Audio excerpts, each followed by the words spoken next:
নির্বাচন কমিশন কার্যালয়ে আছেন সহকর্মী সাদিয়া আফরোজ। আরো বিস্তারিত জানতে আমরা সরাসরি যুক্ত হচ্ছি তার সাথে। সাদিয়া, প্রধান নির্বাচন কমিশনার আর কি বিষয়ের উপর গুরুত্ব দিলেন? আপনাদের সাথে তো তার কথা হয়েছে, বিস্তারিত আমাদের জানাবেন।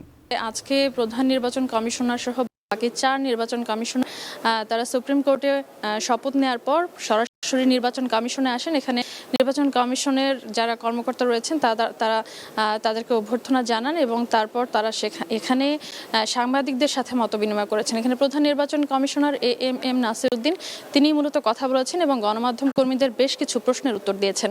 তিনি সবচেয়ে বেশি যে বিষয়টিতে জোর দিয়েছেন সেটি হচ্ছে অবাধ, সুষ্ঠু এবং নিরপেক্ষ ভোট, এবং এটিকেই তিনি সবচেয়ে বড় এবং একমাত্র চ্যালেঞ্জ হিসেবে দেখছেন, সেটি তিনি বারবার উল্লেখ করেছেন এবং একই সাথে বলেছেন যে এই অবাধ, সুষ্ঠু ভোটের জন্য যা যা করা দরকার তিনি তার সর্বশক্তি নিয়োগ করে সে সবকিছু করতে প্রস্তুত রয়েছেন। অ্যান্টিব্যাকটেরিয়াল অ্যাডিটিভ যুক্ত সেরা ওয়াটার ট্যাঙ্ক বিশুদ্ধ পানিতে ব্যাকটেরিয়া জন্মাতে দেয় না। একই সাথে আপনাকে জানাই যে প্রধান নির্বাচন কমিশনার বলেছেন যে জাতির আসলে এটি একটি ক্রান্তিকাল যেহেতু, এবং এই ক্রান্তিকালে তিনি দায়িত্ব পেয়েছেন এবং তিনি বলছেন যে এটি তাদের শেষ বয়সের একটি বড় সুযোগও বটে একটি ভালো নির্বাচন দিয়ে যাওয়ার জন্য।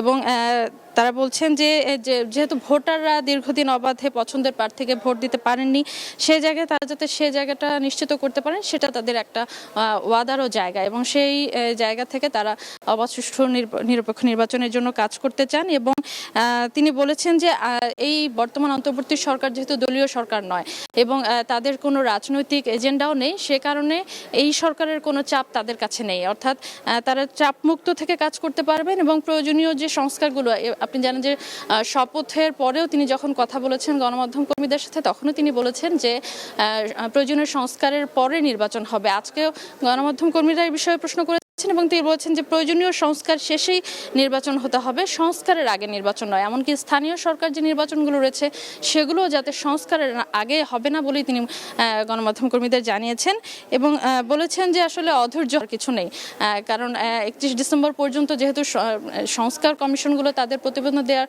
সময় দেওয়া আছে, এই সময়ের পরে সংস্কার প্রস্তাবগুলো নিয়ে যেহেতু দলগুলোর সাথে বসা হবে, দলগুলো তাদের মতামত দেবে, তারপরেই মূলত তারা আসলে নির্বাচনের রোডম্যাপ দেয়া বা নির্বাচনের তারিখ দেওয়ার বিষয়গুলো নিয়ে ভাবেন। তবে তিনি বলেছেন নির্বাচনের পথে হাঁটার আজকে থেকে তারা শুরু করলেন এবং নির্বাচন সুষ্ঠু এবং অবাধ করার জন্য তারা তাদের সর্বোচ্চ চেষ্টা চালিয়ে যাবেন। এবং তিনি সবশেষ যেটি বলেছেন যে আওয়ামী লীগ এবং শরিক দলগুলোর বিষয়ে একটি প্রশ্ন ছিল, তিনি বলেছেন এটি যেহেতু এখনো বিতর্ক চলছে এটি নিয়ে যে তারা ভোটে আসতে পারবে কি পারবে না, সেই বিষয়গুলো নিয়ে আসলে ফয়সালা হওয়ার পরে তাদের বিষয়ে তারা কথা বলতে পারবেন, তার আগে কোনো কথা তারা বলতে চান না।